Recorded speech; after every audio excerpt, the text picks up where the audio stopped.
So here's how to allow TikTok to access microphone. It's quite simple, so let's get started.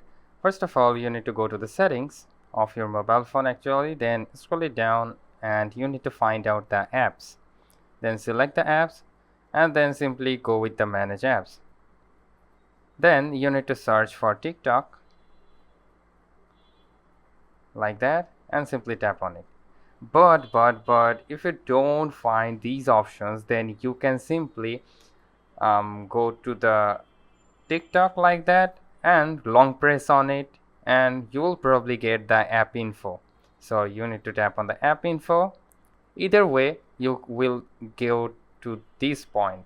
Alright, then from here you need to select the app permissions, and then again you need to scroll it down and you will need to find out the microphone option. So select the microphone and then select the first option, which is allow only while using the app. And there you have it. So that's how you can allow TikTok to access microphone. So hope this video helps. If yes, please leave a like and we'll see you next time.